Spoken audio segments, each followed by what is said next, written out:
Times today news కి స్వాగతం. Bulletin ముందుగా హెడ్లైన్స్ చూద్దాం. వైఎస్ఆర్సీపీ పార్టీ మహిళా విభాగం రాష్ట్ర అధ్యక్షురాలు and MLC Varudu Kalyani press meet. Shri doctor Boora Narasaiah Goud మాజీ MP press meet.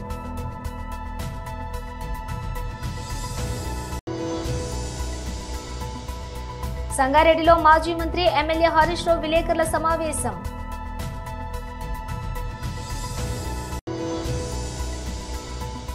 Press and మీడియాను ఉద్దేశించి ఈటెల రాజేందర్, కొండా విశ్వేశ్వర్ రెడ్డి అండ్ రఘునందన్ రావు మాట్లాడారు.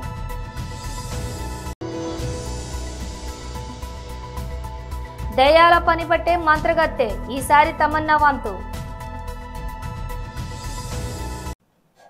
ఇక డీటెయిల్స్ చూస్తే వైఎస్ఆర్సీపీ పార్టీ మహిళా విభాగం రాష్ట్ర అధ్యక్షురాలు and MLC Varudu Kalyani press meet నిర్వహించారు. చాలా సందర్భాల్లో మనకు అర్థమవుతూ ఉంటుంది. జగన్మోహన్ రెడ్డి గారికి అంత ప్రజాదరణ రావడంతో అసలు 164 సీట్లు కూటమికి వచ్చాయా, మా వైఎస్ఆర్ కాంగ్రెస్ పార్టీకి వచ్చాయా వాళ్ళకి అర్థం కావట్లేదు. అంత ప్రజాదరణ చూసి వెన్నులో వణుకు పుట్టి ఈరోజు ఆవిడ ప్రెస్ మీట్ పెట్టడం జరిగింది.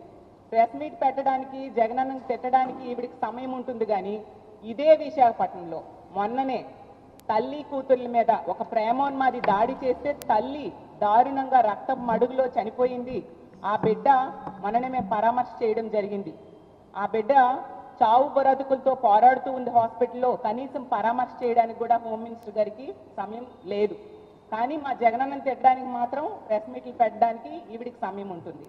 అలాగే తీసుకుంటే కంచరపాలెంలో ఒక మానసిక వికలాంగురాల మీద అత్యాచారం జరిగితే ఆమెను పరామర్శ చేయడానికి కానీ, ఆ కుటుంబానికి అండగా ఉండడానికి కానీ ఈవిడికి సమయం లేదు. కానీ జగనన్నను తిట్టడానికి మాత్రం ఈవిడికి సమయం ఉంటుంది. అలాగే మన రాజమండ్రిలో తీసుకుంటే నాగాంజలి ఆత్మహత్యకి ఒక టీడీపీ నాయకుడైన దీపక్ అనే వ్యక్తి వేధింపుల వలన ఆవిడ సూసైడ్ నోట్ రాసి మరీ చనిపోతే కనీసం ఆ కుటుంబాన్ని పరామర్శించడానికి కానీ, 13 రోజులు హాస్పిటల్లో ఉంటే ఆ అమ్మాయికి మెరుగైన వైద్యం అందుతుందా లేదా, ఆ అమ్మాయి ఎలా ఉందని చూడడానికి కానీ ఈవిడికి సమయం లేదు. కానీ జగనన్నను తిట్టడానికి మాత్రం ఈవిడికి చెప్పలేనంత సమయం వచ్చేస్తూ ఉంటుంది. అలాగే ఈ రోజు ఈ రాష్ట్రంలో కూటమి ప్రభుత్వం అధికారం వచ్చాక రోజుకి 70 మంది మీద అత్యాచారాలు, అఘాయిత్యాలు మహిళల మీద, చిన్నారుల మీద జరుగుతూ ఉంటే వాటిని అరికట్టడం చేత కాదు. కానీ జగనన్నను తిట్టడానికి మాత్రం ఈవిడికి సమయం దొరుకుతుంది, తిట్టడానికి టైం కేటాయిస్తారు. అలాగే ఈరోజు ఈ రాష్ట్రంలో మద్యం విచ్చలవిడిగా బెల్ షాప్స్ ద్వారా ఏరులై పారుతూ ఉంది. దానిని మాత్రం అరికట్టరు, జగనన్నని మాత్రం తిడతారు. అలాగే ఈరోజు తీసుకుంటే గంజాయి, 100 రోజుల్లో గంజాయి అరికడతామని చెప్పి ఈరోజు గంజాయి విచ్చలవిడిగా ఈమె నివాసం ఉంటున్న విశాఖపట్నంలో పెంపకం జరుగుతుంది. గంజాయి రవాణా ఈ విశాఖపట్నం నుంచే జరుగుతుంది. ఆమె నియోజకవర్గమైన పాయకరావుపేట మీదుగానే జరుగుతుంది. దాన్ని అరికట్టడం చేత కాదు. కానీ జగనన్నని తిట్టడానికి మాత్రం హోమ్ మినిస్టర్ గారు ముందుగా వస్తారు. అందుకనే ఆవిడకి హోమ్ మినిస్టర్ పదవి ఇచ్చారు. అందుకే ఆ హోమ్ మినిస్టర్గా ఆవిడ పూర్తిగా విఫలమైందని మరీ చెప్తూ ఉన్నాం. ఆవిడ ఒక పాయకరావుపేట ఎమ్మెల్యే మాత్రమే. అలాగే తీసుకుంటే మా జగన్మోహన్ రెడ్డి గారిని పులివెందుల ఎమ్మెల్యే అంటుంది. ఎంత సంస్కారహీనంగా ఒక మాజీ ముఖ్యమంత్రి గారి గురించి ఆవిడ మాట్లాడుతూ ఉన్నారో అర్థం చేసుకోవచ్చు. జగనన్నకు వస్తున్న ప్రజాదరణ చూసి వారవలేక ఇలాంటి మాటలు ఎన్ని మాట్లాడినా ప్రజలు హర్షించరు హోమ్ మినిస్టర్ గారు అనే విషయం మీరు తెలుసుకోండి అని తెలియజేస్తూ ఉన్నాను.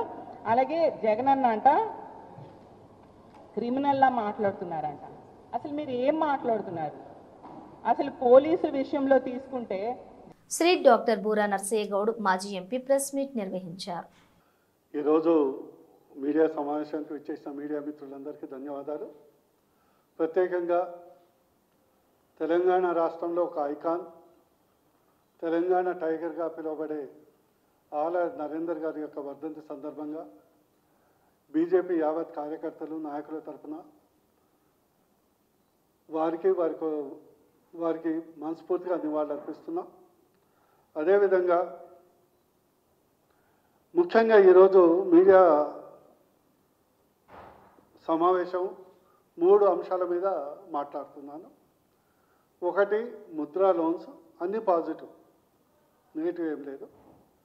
2 విశ్వకర్మ లోన్స్, 3 వక్ఫ్ బోర్డ్ బిల్లు, దానివల్ల ముస్లిం సమాజానికి జరగబోయే లాభాల గురించి మాట్లాడతారు.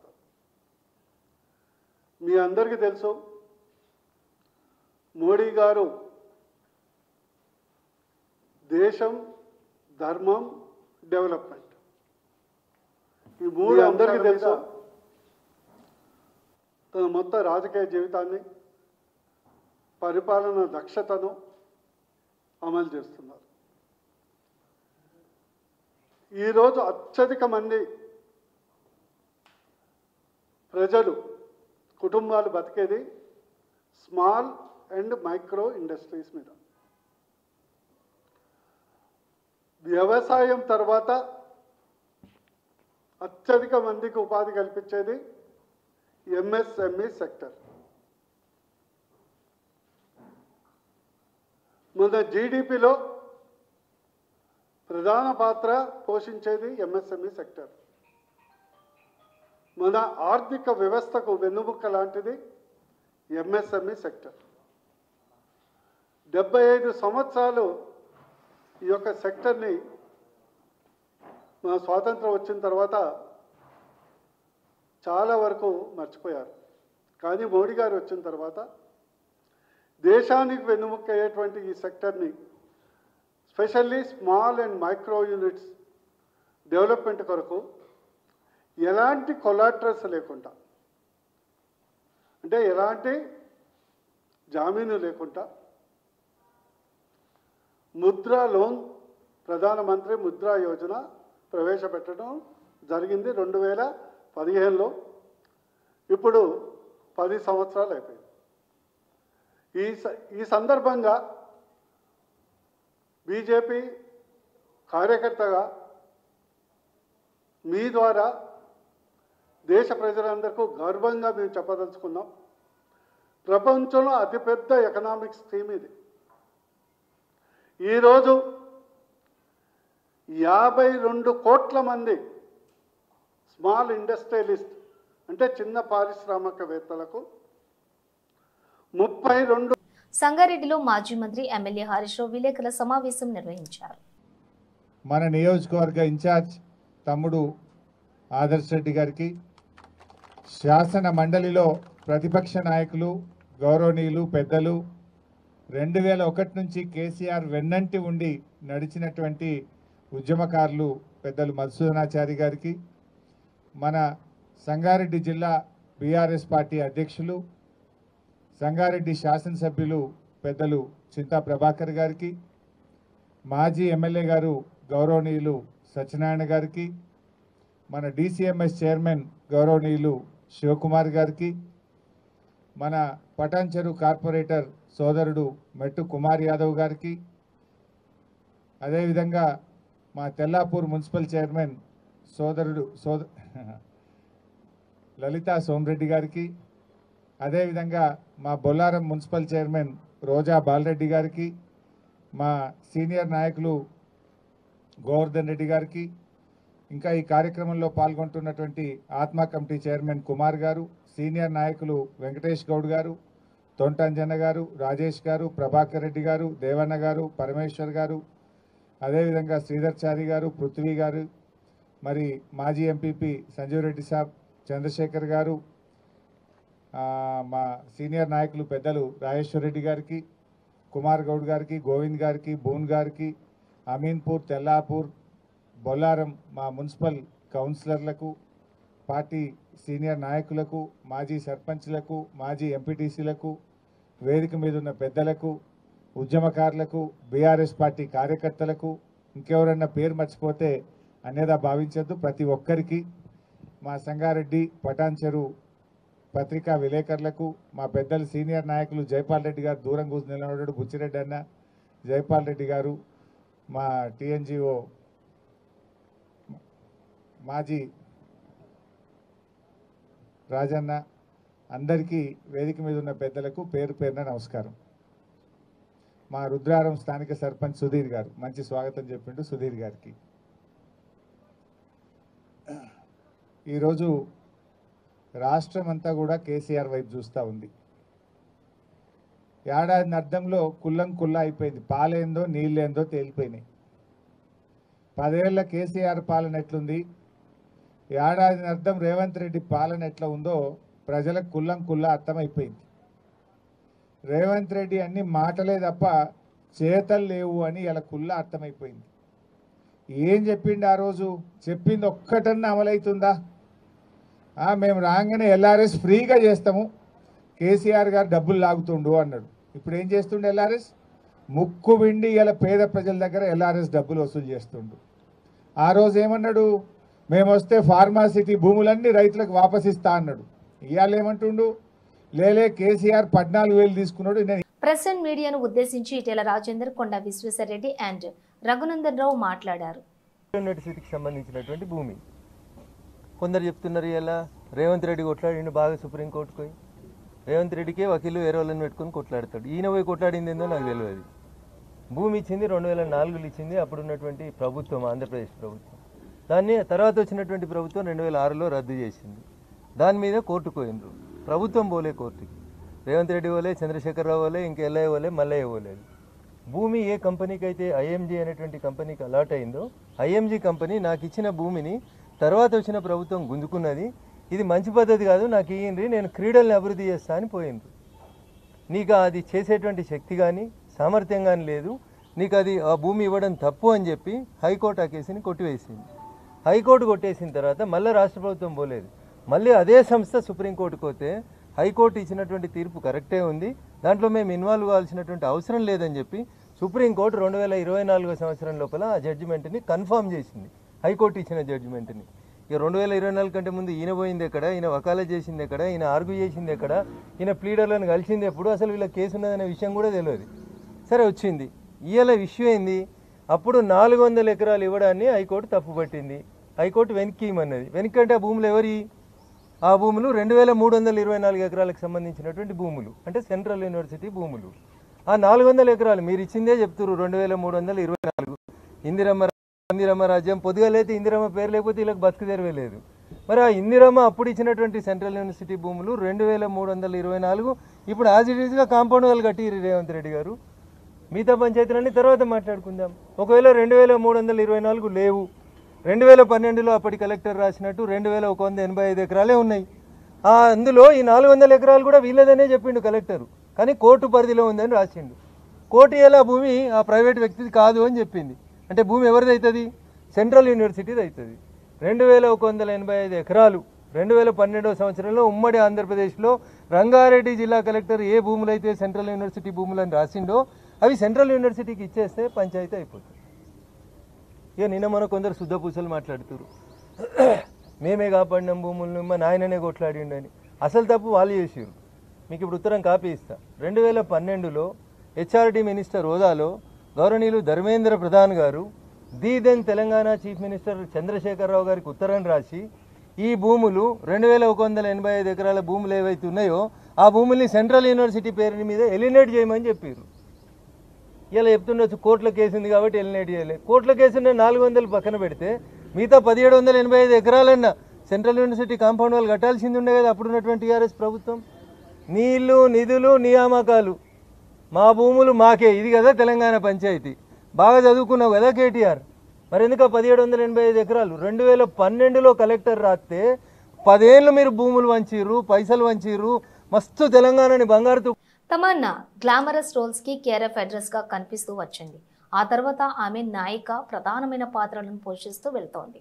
ఈ నేపథ్యంలోనే హర్రర్, థ్రిల్లర్ జోనర్ కి సంబంధించిన కథల్లోనూ గట్టిగానే కనిపిస్తోంది. అలా ఈ మధ్య వచ్చిన అరణ్మనై 4th సినిమాలోనూ దెయ్యంగా ప్రేక్షకులకు భయపెట్టే ప్రయత్నం చేసింది. అలాంటి ఆమె ఇప్పుడు దెయ్యాల ఆట కట్టించే మాంత్రికురాలిగా కనిపించనుంది.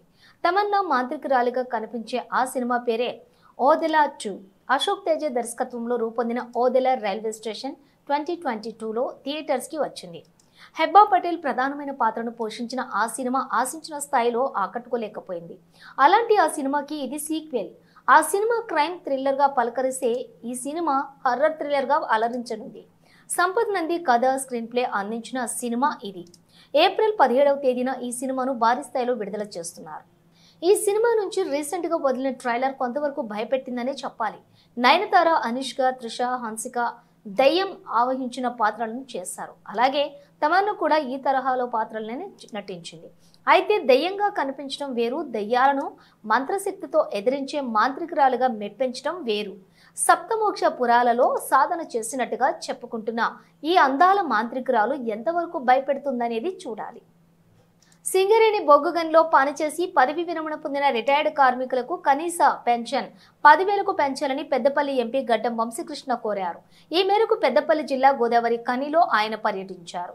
ఈ సందర్భంగా ఎంపీ మాట్లాడుతూ ఇటీవల జరిగిన పార్లమెంటు సమావేశంలో పెన్షన్ విషయం ప్రస్తావించినట్లు తెలిపారు. దీనికి కేంద్ర మంత్రి సానుకూలంగా స్పందించారని పేర్కొన్నారు. సింగరేణిలో పదవి విరమణ పొందిన కొంతమంది కార్మికులకు ఇప్పటికీ 500 రూపాయల పెన్షన్ మాత్రమే వస్తుందని తెలిపారు. మాజీ మంత్రి వెంకటస్వామి తీసుకువచ్చిన పెన్షన్ రివైజ్ చేసి 10,000కు పెంచాలని కేంద్ర ప్రభుత్వాన్ని కోరినట్లు తెలిపారు. అదేవిధంగా రామగుండం ఎన్టీపీసీ అధికారులు నిర్వాసితుల పట్ల నిర్లక్ష్యంగా వ్యవహరిస్తున్నారని ఈ విషయమై కేంద్ర ప్రభుత్వం దృష్టికి తీసుకుని వెళ్లినట్లుగా తెలిపారు. రిటైర్డ్ కార్మికులు సింగరేణి కార్మికుల కోసం పెన్షన్ ఏదైతే ఉన్నదో 500 రూపాయల నుంచి 1000 రూపాయల దాకా గతంలో 1989 వెంకటస్వామి గారు ఎప్పుడైతే పెన్షన్ అనౌన్స్ చేసినారో ఫస్ట్ 35 సంవత్సరాల క్రితం ఏదైతే పెన్షన్ అనౌన్స్ చేసినారో మళ్ళీ అదే రేటు కంటిన్యూ అవుతుంది. 35 సంవత్సరాల తర్వాత కూడా ఇప్పుడు రిటైర్డ్ కార్మికులకు కేవలం 500 రూపాయలు 1000 రూపాయలు వస్తున్నది. అది గమనించి కేంద్రంలో వాళ్ళ మీద ఒత్తిడి తీసుకొస్తాము. ఖచ్చితంగా ఈ రిటైర్డ్ పెన్షనర్స్కి ఏదైతే పెన్షన్ వస్తుందో దాన్ని 10,000 రూపాయలకి చేయాలని చెప్పి నేను వాళ్ళకి డిమాండ్ చేయడం జరిగింది. ఖచ్చితంగా దీని మీద కూడా పోరాటం చేసి వాళ్ళకి న్యాయం చేసేటట్టు నేను పోరాటం చేస్తానని చెప్పి మళ్ళొకసారి మీ అందరికీ తెలియజేస్తున్నాను. టీపీసీ విషయం కూడా గమనిస్తే చాలా ల్యాప్సెస్ ఉన్నాయి. గతంలో కూడా నేను ఎన్టీపీసీ అధికారులకు కూడా పోయి మాట్లాడడం జరిగింది. మొన్న అప్పుడు మాతవి కాలనీ ఇష్యూ వచ్చినప్పుడు కూడా మాతవి కాలనీ కూడా పోయి నివాసులు ఏదైతే వాళ్ళ కష్టాలు చూసి వాళ్ళకి ఏదైతే పొల్యూషన్ ఇష్యూస్ ఉన్నాయో ఆర్ఎన్ఆర్ ఇష్యూస్ ఉన్నాయో దాని మీద కూడా ఇన్ఫర్మేషన్ తీసుకొని పార్లమెంట్లో ప్రవేశించడం జరిగింది. వాళ్ళ మీద కూడా న్యాయం చేసుకురావాలని చెప్పి వారికి ఏదైతే రిప్రజెంట్ చేసినామో కానీ వాళ్ళు రిప్లై ఇవ్వడం జరిగింది. ఆ రిప్లై ఇమీడియట్గా షేర్ చేసి ఇవ్వాలని వచ్చింది. ఆ రిప్లైలో కూడా వాళ్ళు ఏం చెప్తున్నారంటే ఏం లేదు అంతా బాగానే ఉంది, మాతవి కాలనీ వాళ్ళకి ఆర్ఎన్ఆర్ ఇచ్చేసినాం ఆల్రెడీ అని చెప్పి దాని మీద ఖచ్చితంగా ఆర్టీఐ ఫైల్ చేసి దాని మీద కరెక్ట్ ఇన్ఫర్మేషన్ తీసుకొని దాదాపు 500 మంది ఫ్యామిలీస్ ఉన్నారు అక్కడ. వాళ్ళు కూడా కరెక్ట్గా ఆర్ఎన్ఆర్ చేసేటట్టు మేము పనిచేస్తాము. మళ్ళీ ఇంకో విషయం ఎన్టీపీసీ అధికారులకు కూడా చెప్పినాం, వాళ్ళని కలిసినప్పుడు మంచి పద్ధతిలో పనిచేసుకోవాలి. ఎందుకంటే ఇక్కడ లోకల్ ఎంప్లాయ్మెంట్ ఏదైతే స్థానికులకు ఎంప్లాయ్మెంట్ ఉన్నదో అది వాళ్ళు దృష్టి పెట్టి స్థానికులకి ఎంప్లాయ్మెంట్ ఎక్కువగా ఇవ్వాలని చెప్పి వాళ్ళకి రిక్వెస్ట్ చేయడం జరిగింది. వాళ్ళు దాన్ని ఒక్కొక్క దాన్ని పెట్టాము. మినిస్టర్ గారు కూడా లేఖ రాసిన నేను ఇక్కడ దళితులకు ఎస్సీ ఎస్టీలకు వారి వాటా పర్సంటేజ్ బేసిస్లో పెంచాలని చెప్పి ఎక్స్పెండిచర్ పెంచి వాళ్ళ అభివృద్ధి కోసం ఎక్స్పెండిచర్ చేయాలని చెప్పి కోరడం జరిగింది. గోదావరి ఖనిలోని ఎన్ఎస్యుఐ జిల్లా వర్కింగ్ ప్రెసిడెంట్ మెంటం ఉదయరాజ్ ఆధ్వర్యంలో ఎన్ఎస్యుఐ ఆవిర్భావ దినోత్సవ వేడుకలు ఘనంగా నిర్వహించారు. ఈ కార్యక్రమానికి ముఖ్య అతిథిగా కాంగ్రెస్ పార్టీ సీనియర్ నాయకులు కాల్వ లింగస్వామి మరియు రామగుండం కార్పొరేషన్ అధ్యక్షులు బొంతెల రాజేష్ హాజరై కాంగ్రెస్ పార్టీ అనుబంధ సంస్థ ఎన్ఎస్యుఐ 54వ ఆవిర్భావ దినోత్సవం సందర్భంగా గోదావరి ఖని రీగల్ చౌరస్తాలోని ఎన్ఎస్యుఐ జెండా ఆవిష్కరించారు. అనంతరం కేక్ కట్ చేశారు. ఈ సందర్భంగా కార్పొరేషన్ అధ్యక్షులు బొంతెల రాజేష్ మరియు మెంటం ఉదయరాజ్ మాట్లాడారు. ఈ కార్యక్రమంలోని కాంగ్రెస్ పార్టీ సీనియర్ నాయకులు, తాజా మాజీ కార్పొరేటర్లు, డివిజన్ అధ్యక్షులు, సోషల్ మీడియా వారియర్లు తదితరులు పాల్గొన్నారు. ఎన్ఎస్యుఐ ఆవిర్భావ దినోత్సవం మరి జరుపుకోవడం చాలా సంతోషకరం. ఎన్ఎస్యుఐ జిల్లా వర్కింగ్ ప్రెసిడెంట్ ఉదయరాజు ఆధ్వర్యంలో జరగడం చాలా సంతోషకరమైన విషయం. మరి మా అందరి గురువర్యులు ఈరోజు ఎన్ఎస్యుఐ జెండాను ఆవిష్కరించి మరి మాకు స్ఫూర్తిగా నిలిచిన మా లింగస్వామి గారికి స్వాగతం చెప్తూ మరి ముఖ్యంగా ఈరోజు వెంటనారేషన్ ఏదో కాంగ్రెస్ పార్టీకి ఒక వెన్నుముక్క లాంటిది. దానిలో భాగంగా ఎన్ఎస్ఏ ఒకటి. మరి ఎన్ఎస్ఏ నుంచే ఈరోజు మహేష్ కుమార్ గౌడ్ ఎన్ఎస్ఏ నుంచే పిసిసి అధ్యక్షుడు అయిండు. ఈరోజు మన రాష్ట్ర వ్యవహారాల మంత్రి, రాష్ట్ర వ్యవహారాల ఇన్ఛార్జి మీనాక్షి నటరాజును కూడా మరి ఎన్ఎస్ఏ వచ్చిన వారే. సోదరుడు మంత్రివర్యులు మా అన్నగారు పొన్నం ప్రభాకర్ కూడా మరి ఎన్ఎస్ఏ వచ్చిన వ్యక్తే. సోదరుడు మా అందరికీ గురువు లింగస్వామి కూడా జిల్లా అధ్యక్షుడు చేసిండు. సోదరుడు ప్రకాష్ చేసిండు. సోదరుడు మాంకాల స్వామి చేసిండు. సోదరుడు తిప్పార శ్రీనివాస్ చేసిండు. నేను సైతం నోట్ బడి అధ్యక్షునిగా 1993 చేయడం జరిగింది. కాంగ్రెస్ పార్టీ కూడా ఎప్పుడు కూడా గుర్తిస్తే, ఎందుకంటే ఎన్ఎస్ఏ నుంచి ఎవరైతే మొదలవుతారో ఈరోజు కేంద్ర మంత్రి కదాకా అయినారంటే అది కాంగ్రెస్ పార్టీ యొక్క స్వభావం అది. ఎందుకంటే పూర్తి స్థాయిలో ఎన్ఎస్ఐ లీడర్ కాంచెల్లి ఇంత ఎదిగిందంటే అది ఎన్ఎస్ఐల బాధ్యత, పార్టీ గుర్తిస్తుంది. కాబట్టి ఖచ్చితంగా రాబోయే రోజులలో స్టూడెంట్ ఆర్గనైజేషన్ యూత్ మొత్తం కూడా మరి రాజకీయాలు వచ్చి మంచి సందేశాన్ని ఇచ్చి ఈ దేశ భవిష్యత్తు కోసం మరి కాపాడాలని చెప్పి మరి ఈ యొక్క కార్యక్రమానికి సోదరుడు ఉదయరాజ్ మమ్మల్ని పిలిచినందరికీ కూడా సోదరుడికి కృతజ్ఞతలు చెప్తున్నాం. Thank you. Family గొడవలతో Mohan Babu కుటుంబం మరోసారి వార్తల్లో నిలిచింది. నిన్న తన కారు పోయిందని పోలీసులను ఆశ్రయించిన మంచు మనోజ్ ఇదంతా తన సోదరుడు మంచు విష్ణు చేస్తున్నాడంటూ ఆరోపించారు.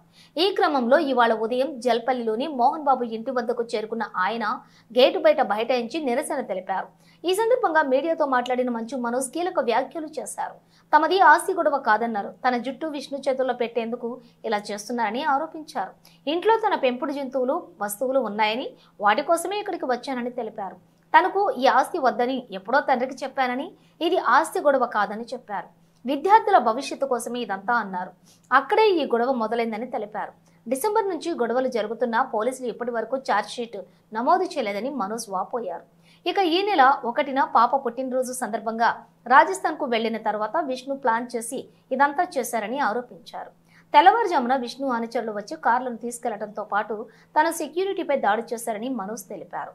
కమిషనర్ ఇచ్చిన బైండోవర్ను వాళ్లు ఎన్నోసార్లు దాటారని, దొంగతనం గురించి చెప్పినా పోలీసులు ఎలాంటి యాక్షన్ తీసుకోవడం లేదన్నారు. ఇప్పుడు తన ఇంట్లోకి తాను వెళ్లడానికి అనుమతి కావాలని పోలీసులు అడుగుతున్నారని, మోహన్ బాబు చెబితేనే లోపలికి పంపిస్తామంటున్నారని మనోజ్ తెలిపారు. కోర్టు నోటీసులతో వచ్చినా లోపలికి పంపించడం లేదని, తన సమస్యను పరిష్కరించాలంటూ సీఎం రేవంత్ రెడ్డికి మనోజ్ విజ్ఞప్తి చేశారు. బ్రిటన్ ముగించే ముందు హెడ్లైన్స్ మరోసారి.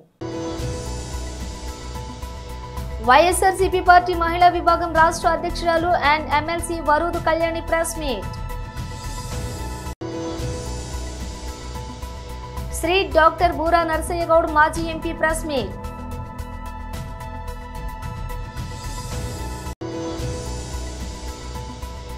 సంగారెడ్డిలో మాజీ మంత్రి ఎమ్మెల్యే హరీష్ రావు విలేకరుల సమావేశం.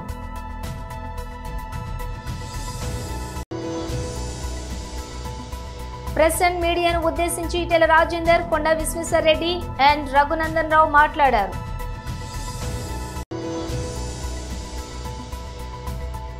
దయాల పని పట్టే మంత్రగత్తె, ఈసారి తమన్నా వంతు.